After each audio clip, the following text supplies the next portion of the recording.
Welcome back to the D1Softball podcast with my co-host Amanda Lorenz. I'm Jenna Becerra, and today's episode is brought to us by our friends at S2 Cognition.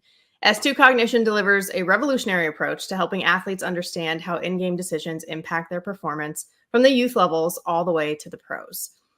Amanda, I'm really excited for us to chat today. There's a lot going on, as usual.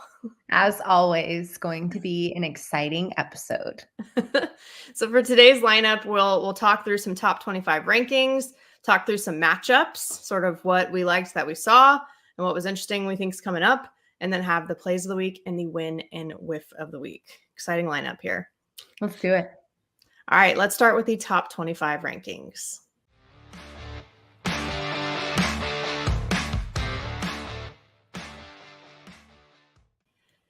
So, some shakeups that we're seeing this week. So, taking a look at the top of it, the Big 12, all three of the top spots. I mean, shout out to the Big 12 with OU, Texas, and Oklahoma State. That's a big deal to have three in the top three like that. LSU falls to number 5. They beat Texas in the midweek, but then lost the series to Ole Miss. For the second week in a row, Texas A&M has been the biggest mover of the week, rising 5 spots. Now they're sitting at number 12 in this week's poll. And then new to the poll is Charlotte. They're number 21 after a 5-1 start to conference play. And as we know, they also beat Virginia Tech in a midweek. So some interesting moves being made this week. Whew, Amanda, initial thoughts. Yeah, my initial thoughts are that I thought Stanford kind of moving up above LSU was interesting considering the Sac State loss. I think that in my opinion, even though LSU dropped to Ole Miss, I think the Sac State loss was probably worse in my opinion. But obviously a huge sweep of Cal too. So it's hard to not take that into account as well. But yeah, and then it just seems like there's a little bit of a curse when it comes to right when somebody has the number 1 ranking, it just something happens where it was about to slip. I really felt like with the showing that LSU had against Texas that they were going to sweep the weekend and be our new number 1 in the country, still being undefeated. But you know, the game doesn't know who's supposed to win, and that's why it's so exciting.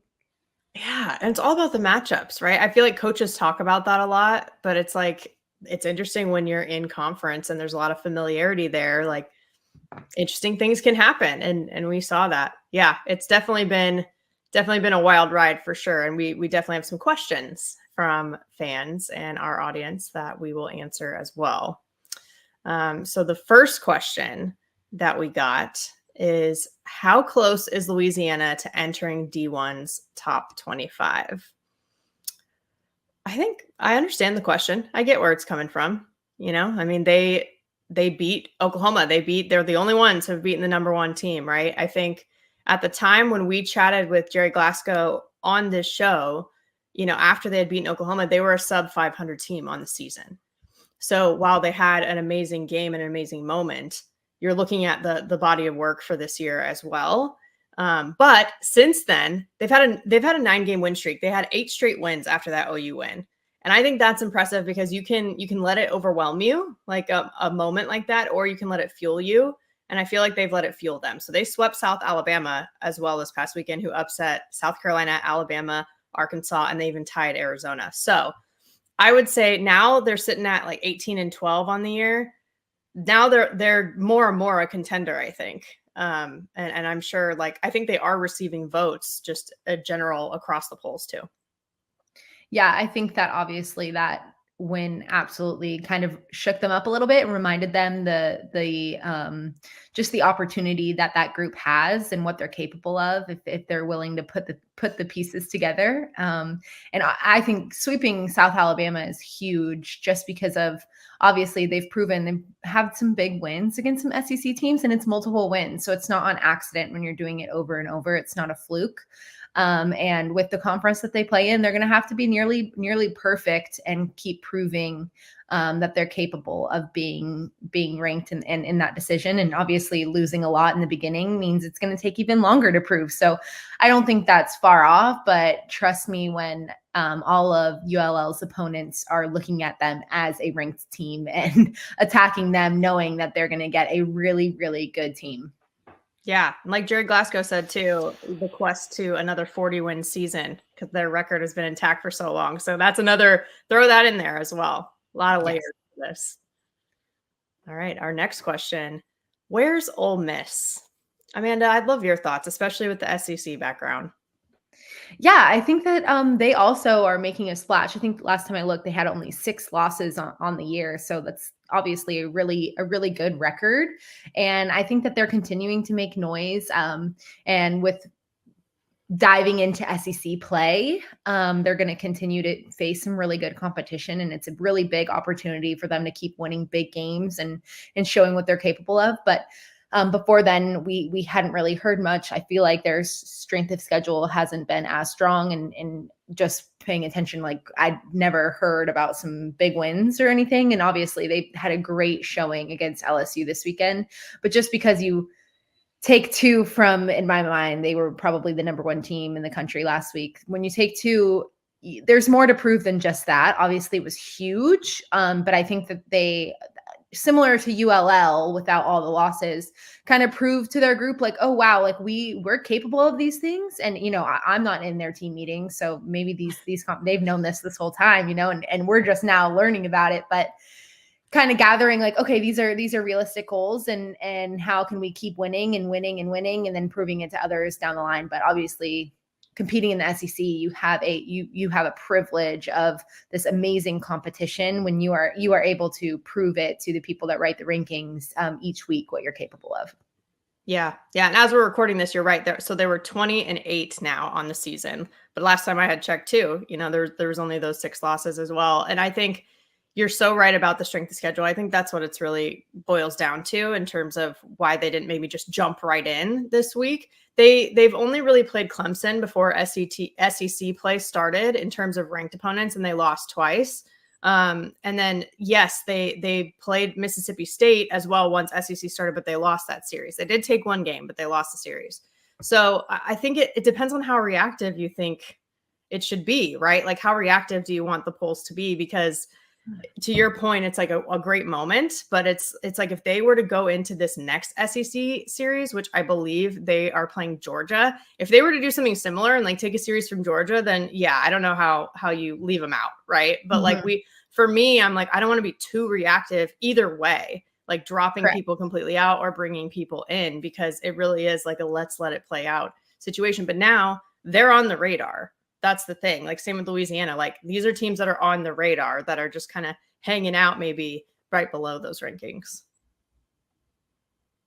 All right. How does California not drop further after 5 straight losses?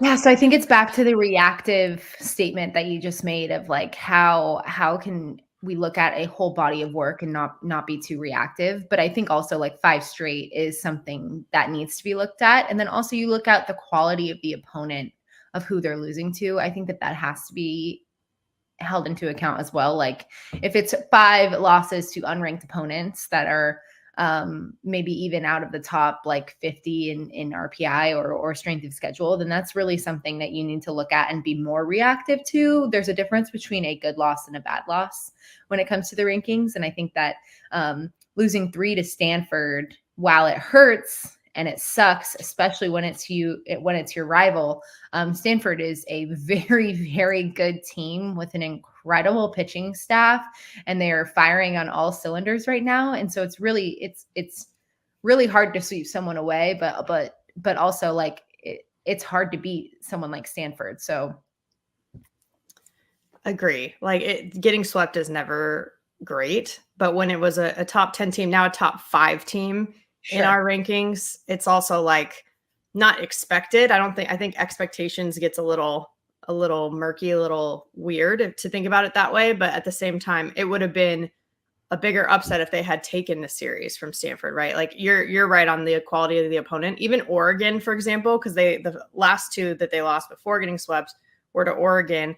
If you look at the coaches poll, they're the first team right outside at like number 26, essentially getting the most votes. And they were ranked at one point this season. So I think it's Pac-12 play, right? It's conference play, just like we were talking about SEC play. It's different, like versus if like how Stanford lost to Sac State, like the sweep was actually really important for them actually to keep them like where they're at, because that's an unranked loss. And actually it's interesting because Cal is playing Sac State at home this week too in a midweek. I'm going to be calling that game, but it's just I'm curious to see how they do because Sac State has a few Power 5 wins over Michigan, BYU, Stanford, and then now they're going to play Cal. So, but it's to your point, Amanda. Yeah, it's about like not all losses are created equal at the end of the day. Man, so much top 25 conversation. It's still so early too. That's the part of it that's wild to me. But it's still flying by. Like, I think we are starting to kind of see the true DNA of some of these teams and what they're made of. We're entering conference season, and a lot of programs call it like the second season of the year. So they're viewing the full season as 3 different seasons of like, hey, we have preseason, we have conference, and then we have postseason. So it's like every single season is a blank slate. Really, because each of them can be attacked a little bit different. So it's exciting to see some of these awesome teams, just how they compete and how they manage a 3-game series versus some of those tournament style facing a bunch of different opponents. We can kind of see their DNA a little bit easier and true in conference. For sure. And that's why the midweeks are always kind of kooky. Like you never know what could happen in the middle of conference play, right? They kind of like sneak in there sometimes. But to help us kind of manage all of this too, we are excited because we released the first Diamond Sports ranking, the DSR of the 2024 season. And just a little bit of background, the big picture on this is in college sports, as we know, rankings play a pretty crucial role in determining postseason tournament seedings. And the traditional way that we've looked at this has been RPI, and that's across multiple sports. It's a formula that's used. It's the same across a lot of sports. So DSR is meant to be a more relevant alternative to RPI that is for our sports. So our friends at 643 Charts developed it in collaboration with us. And the goal is to make the rankings like this that are more sport specific to baseball and softball, the diamond sports. So instead of it being a cookie cutter method that we're using, it's more of ideally a truer representation of our sport. So we break it down in the press release that came out, what it is, how it works, why it's an improvement, how to access it. So you can check it out on D1Softball.com. But this is what it'll look like too. This is what it'll appear as when you're going through it. So you can take a look at what all goes into it, the different pieces of the puzzle for the formula, and what's a little bit different about this compared to things like RPI. So excited to nerd out and dig into this a little bit more for sure. All right. Top 25, man, always an interesting conversation. But Amanda and I want to talk to you all about some matchups too that we are interested in from this past weekend and that are coming up. Yeah, I think that something that stands out to me, obviously, is the LSU series loss against Ole Miss. I was not expecting that, and they weren't exactly the closest games either. Ole Miss winning 2 of those games, one by 5-2, the other by 9-2. So kind of handedly, like they were in control for most of the game, and it didn't feel super close at the end. So I think that the softball world was definitely more shocked by that, and at home too. Like, Tiger Park is a really hard place to play, and Ole Miss came in ready to go, didn't care about the rankings, didn't care that they were undefeated, and kind of were ready to compete, which I love. Yeah, Ole Miss was picked 12th in the SEC and doing it on the road, like you said. I mean, I don't put a lot of stock into like preseason polls and things, but it's more of like a good for you to have that chip on your shoulder, right? And kind of prove people wrong. I always appreciate that, watching teams do that. Yes. And I was also excited about Duke getting to watch them against Florida State. I know Florida State, their season has not been going exactly how we probably could have predicted, but they're still Florida State, and they're coached very well. Their place is a hard place to play as well, with a lot of passionate fans, and Duke came in ready to go, winning 2 of 3. So that was awesome for Duke. They were showing that they were really a complete team, fun to watch, and good for Florida State too, just to at least get one from Duke, just with with how their season has been going, playing a lot of tough games. Their schedule is so tough. Like they are really priming themselves for postseason and seeing what they're made of early on, which is so beneficial in the long run. But good for them to just get a really good quality win against a team like Duke, who is keep proving that they are one of the top 5 teams in the country, that they're ready to go and they have their sights on Oklahoma City this year. For sure. I think the strength of schedule for Florida State, you're right, was awesome. Duke had a solid schedule, but not as many, ranked opponents and things like that. So to see them set the tone this way in the ACC is a big deal for them. And because of that, if they continue on in conference play and continue to have success, and then we see some action there and like the tournament and all that stuff, like they could keep rising a little bit too, because we've seen some shakeups in the top 5, and I wouldn't be surprised if Duke stays in that mix a little bit. Absolutely. We talked about it a little bit, but the other series that was interesting to me, obviously, was the Stanford-Cal series. I was calling it, so I got to see everything live and up close, which it's a little different when you get to watch people play in person. You get more of a sense of a team's energy and some of those like intangible pieces in addition to everything that's on paper. And it was the first sweep in Berkeley that Stanford has had since 2013. So wow. A big deal in that regard. And I think one thing that was really interesting that I would call out is Nigel Kennedy, of course, got double-digit strikeouts for like the 6th start in a row. She got her 3rd save of the year over the weekend. These things are somewhat expected from her, but actually the one who won Pac-12 Pitcher of the Week this week was Reagan Krause, and it's because she got the start in Game 2. She came in Game 3 as well, and she held Cal at bay, really, and they are going to need her. Like we've talked about a lot, you and I, Amanda, about how you can't just have the one pitcher, even if they're Nigel Kennedy, right? Like she's one person. So they will need that combination. And Reagan Krause is kind of settling in at the right time. So I think that stood out to me a lot too in that series. Yeah, perfectly put. The last one that was on my radar was Alabama at Georgia. I think Alabama losing at home 2 of 3 against Florida. And then they come in with a midweek against Florida State. They win that at Florida State. And then they're heading to Georgia. Like that's a really tough stretch for Alabama. And then they lose 2 of 3 at Georgia. Georgia looked good and mercied Alabama on Saturday. Huge for Alabama to salvage that Sunday win to come out without a sweep. But really hard stretch for Alabama in those 2 weeks of the competition that they had to face. But obviously that's not the standard that they are used to. Alabama is never, they don't want to lose any games, frankly. So huge for Georgia and a little disappointing for Alabama, obviously. But they're extremely competitive. I've really liked what I've seen out of Beaver for Alabama. I think she's extremely competitive and does a good job.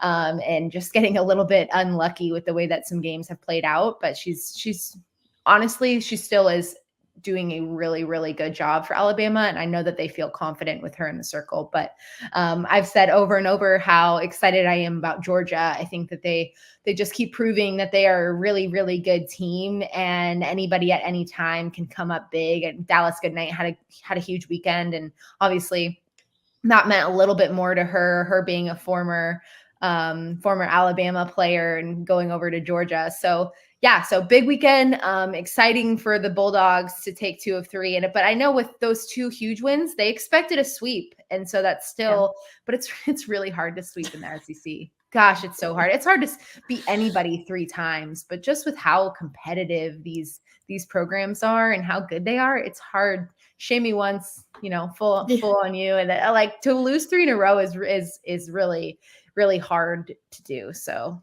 fun to watch. The announcers were talking about how Alabama hasn't been swept in an SEC series in like 10 years plus or something. And I was like, that's impressive, because it's hard to sweep in the SEC, but when you're going up against such great teams, sometimes the matchups just align. It's hard to not be swept ever in that type of time frame. Like that's pretty impressive. Absolutely. And it says a lot about the pressure that they were under 2 weeks in a row facing that sweep, and they came up victorious. Yeah, exactly. The last couple call outs I'll make is Kansas swept Baylor, which was very interesting. I think it goes back to that conference play piece that we're talking about, the added familiarity. It's all about the matchups.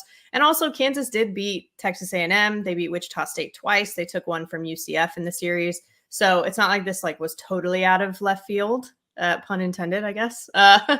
But still interesting. Like I think another program, right? To like, okay, they're on the radar. Let's see what they do. No, absolutely. So interesting. Like if we're saying that a team in the Big 12 is gonna sweep Baylor, I don't think anybody's first thought is it's gonna be Kansas, right? Honestly, I was not even paying attention to that series. And then I'm going over the scores for the weekend and I was like, wait, they beat them once, twice. Oh my God, they swept them. Like that's crazy and obviously super exciting for Kansas and like what a huge momentum shift for not only their season but their program really. Like Yes. that's a huge difference of them not only to make a huge statement in taking one from Baylor would have been exciting for them at the state that they're in currently, but to sweep a really, really good Baylor team this early in the season could change the whole trajectory of Kansas's season. So that's got to be exciting for their locker room.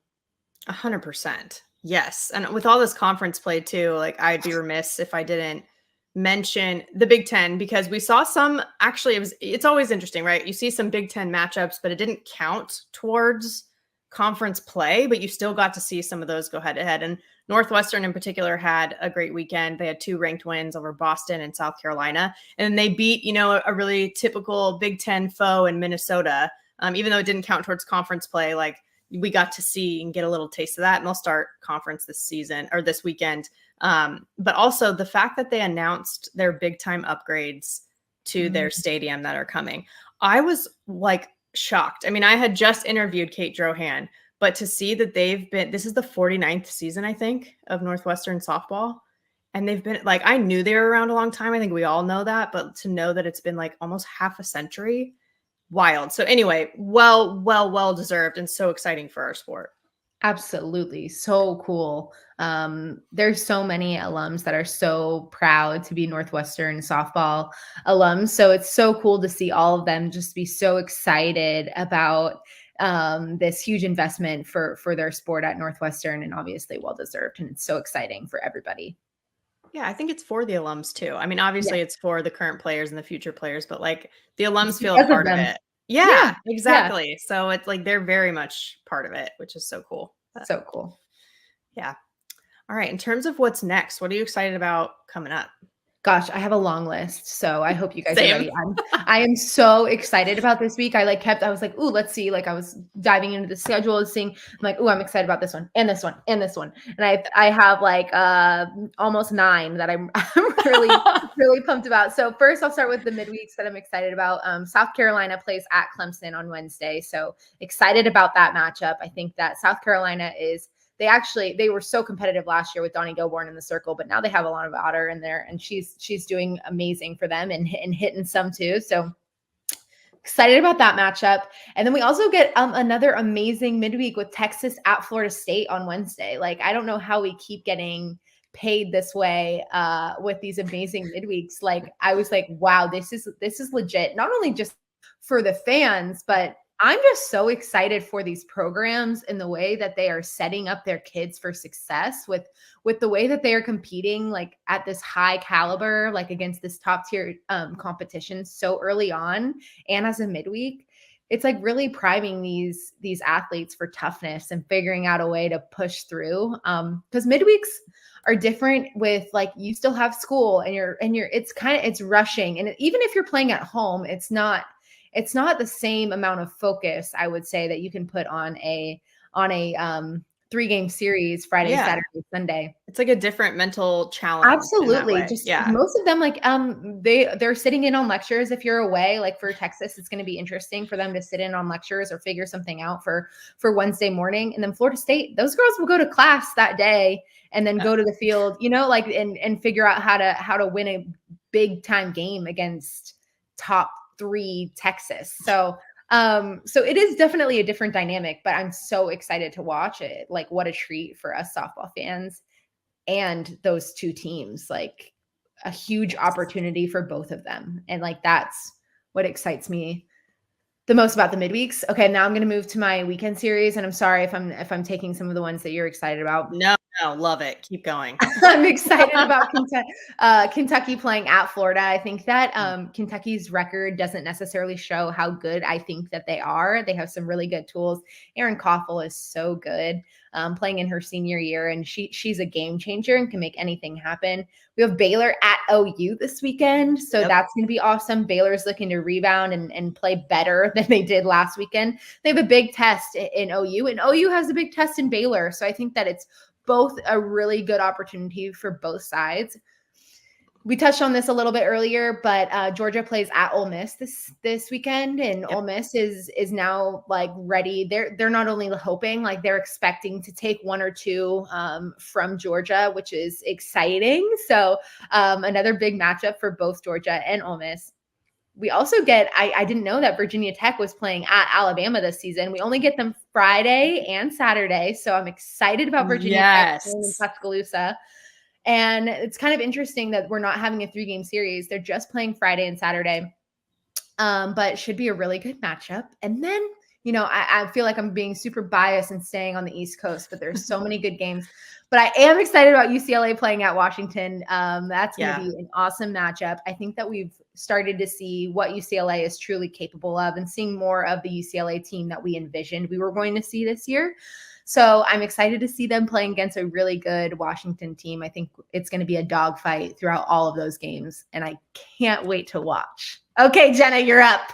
No, I mean, plus one to everything you just said, obviously, because all of those are I'm so excited to see them too. UCLA, UW, the fact that they're ranked. And I think there's always been they're always like sort of in conference rivalries that are outside just like your main rival, right? Like we talked about Stanford, Cal, and, UCLA, Washington, I feel like used to be paired a lot because Washington State and USC don't have a softball program. So there's always been like a little bit of like a rivalry there too. That's fun to witness. So that's definitely on my list. Totally agree with that.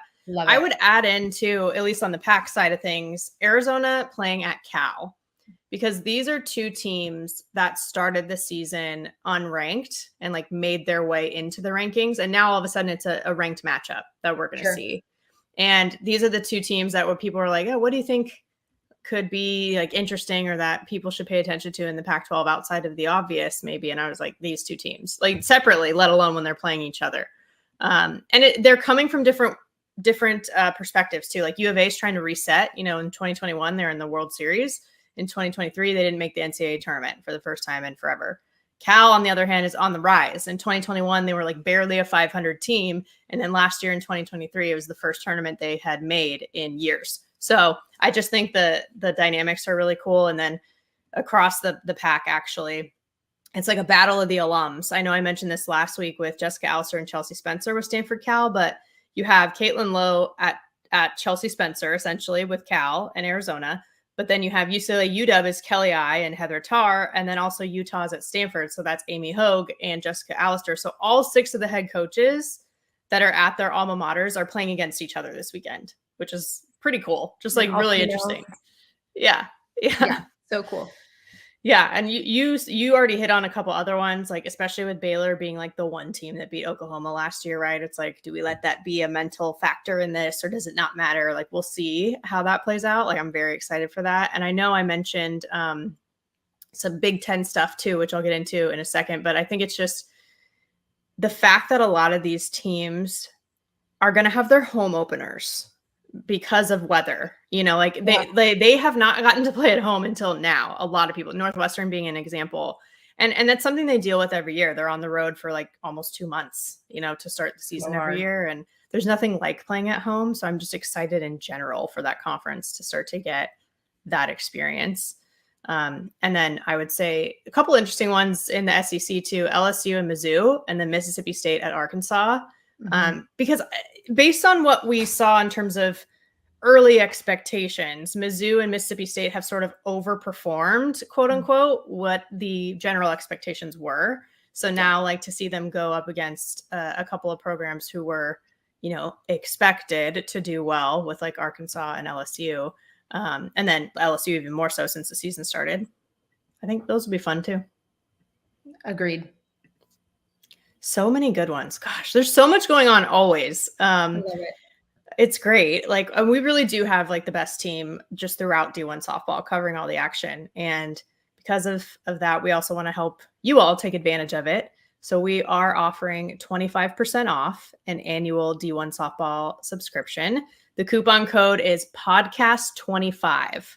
So if you put that in, you'll get a little discount and you can see all the great stuff that our team is working on.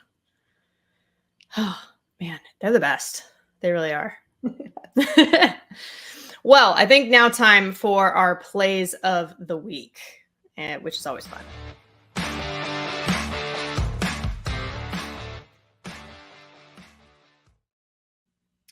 All right, I'm going to lead us off this week and do my play of the week first, just to set the scene a little bit. We're previewing Wichita State at East Carolina. Runners on first and second for ECU, with no outs. So we'll play the clip. Little bunt. It's going to be caught. What a play by Garcia.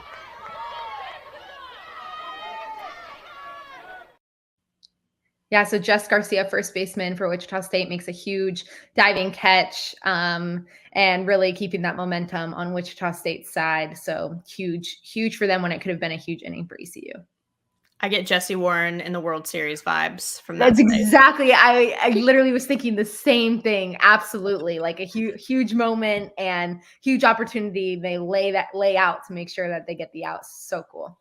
The best. Oh, that's so good. Well, and then we'll take a look at mine. It's Stanford Cal, no surprise, but I saw this in person and it was even cooler, if you can imagine that. But let's play the clip. Up the middle, diving for it is Mailer. She gets it into home. Dead duck is Quiroga. Heads up awareness by River Mailer. Wow, what a play.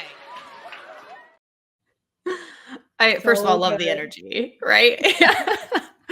Because there's just so many things about it. I'm like, obviously seeing it live was outstanding, but there's like a mental piece, a physical piece, an emotional piece. Like the fact that she could accurately throw literally from her butt, basically. She is sitting on the ground and she was kind of blind, like diving. She kind of had to like turn around to do it, like the physically just impressive. Mentally knowing the situation too, like knowing where the runners are, she knew that runner was going to try to go home. So she just no hesitation threw it there and accurately somehow. And then emotionally it saved a tying run as well against the rival, right? From across the bay. So the fired up, like kind of chest bumps from the teammates and all that stuff, like that emotional piece it was really fun to watch. I love the send of the runner by Chelsea Spencer, because when do you ever see an athlete make that play? Like not only so River knowing like, hey, they're going to send her. I'm immediately, no hesitation. I'm throwing this home and going to protect our get no run. And then like it being an accurate throw, like that doesn't happen. So I think both sides, like, amazing that you sent her, because usually you catch infielders on their heels, not thinking like, oh, I stopped it, that means I saved a run, but just impeccable, like such a good throw. So awesome. And obviously the passion at the end is great too. Yeah, it was good. You're right though. Like Chelsea sending her, love it. Like aggressiveness all around. Amazing. Yes. All right, time now for us to move into our win and whiff of the week.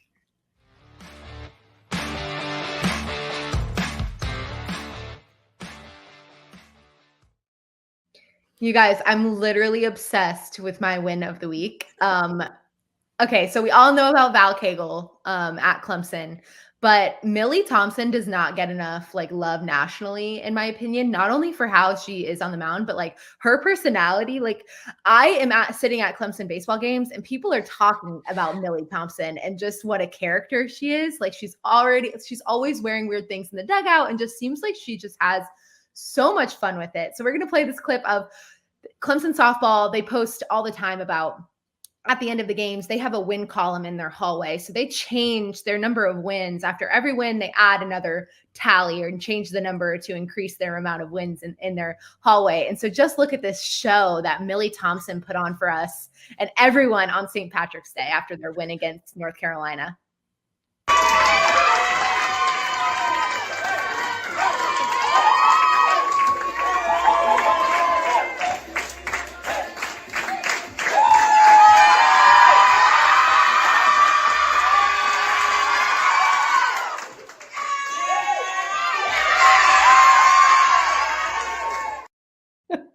Like, it's just so amazing. I love that it was a little tag team. Like, Millie takes it off and Lindsay Garcia comes in to put the new number on the board. But just so fun. They all have some like green props going on. They're celebrating St. Patrick's Day. We get a great little Irish dance from Millie as she's going across the crowd, and they're all into it too, like totally cheering her on. Like, not only did they sweep the weekend, like that was a win in itself. Like, that is a moment that team is going to remember all season, because how fun. Like, I'm so thankful we got an inside peek at what it would have been like in that hallway, because, oh my God, so fun. And I love her just always showing her personality and how weird and amazing she is. Like, I'm the biggest fan. Well, because you can be both, right? Weird and amazing. Like, this is a great weird is not a example. bad thing. Like, No, weird's a great thing. It's so cool. Well, the second you sent this, I was like, outstanding. Like, absolutely. This makes sense for one of the week, because it's so good. It's so good. I loved it. And that's the kind of stuff that we miss the most, right, from playing in college, is that kind of stuff. Like, that's the stuff that really, like, oh, you just like love it. Yes. Well, on the less exciting side, like, my cheeks were kind of hurting from smiling so much about that win of the week. But we do have our whiff of the week, and it's on the defensive side this time around. So let's take a look. Good bat. Riggs again, 1 for 2 yesterday. Riggs going to slap this to short and under the glove of the shortstop. Riggs is going to hold herself at first, and the retreat. So anytime that it's just, you just miss totally boot a ground ball, like, obviously not great. But what got me was like the air throw to finish the play afterwards. Like, I laughed, like, we just laughed, right? No. I lost it. I can't believe like that was a Division I softball real game. Like, are we watching the Savannah Bananas, or is this like a premier softball team at the Division I level in Wisconsin? I'm like, What? You do that in practice sometimes, like, to be in a real game? Oh my God. Right. Whiff. Right. Please don't do it again. Please don't ever do that again. Like, I think I probably do it if I'm like in the backyard, just practicing, messing around with my nephew. Right. And I miss a play. I'm like, oh, well, I remember the days where I could just make this play, no problem. But I always think of, like, my dad is a musician, like, growing up, him and all his siblings, my grandparents had a family band, and he always makes fun of like the air guitar because he plays the real guitar. So to me, this was like the air guitar of softball, you know, where we're just like out here. I don't know. Anyway, yeah, definite whiff. I can't believe that really happened. I'm still like, I can't believe it. Well, you're right. It was Wisconsin and UMBC. Like, this is D1, like, this is high level softball here. So literally clip it and send it to the Savannah Bananas for her audition for next year. Like, what are we doing? That was wild. Everyone makes mistakes. Who cares? For sure. You're like, whatever. Oh my God. Not the air throw. Exactly. Whoa. It's not all mistakes. We said not all losses like are equal, right? Earlier, not all like errors or mistakes are equal either. Like, there's a spectrum. Sure. Oh, man. Such a good one. Well, I mean, we're thrilled that we had you all here again this week. And just in terms of what's coming up, what's next. So I'm back in Berkeley for the midweek with Sac State and Cal, as I mentioned, and then the Arizona series at Cal. I'll be there. So I'm going to be in Berkeley 7 times in 10 days. I didn't know if Stanford alums were like allowed to do that, but so far so good. Like, I've survived. So we'll continue on that train. I love it. And I'm just going to be here at home in Clemson watching all the softball that I can. Excited for all the matchups this week. And so thankful to be a softball fan. Oh, the best. The best. Well, subscribe, rate, and review the show if you liked it. And let us know what else you want to hear from us too. And as always, thank you for joining us.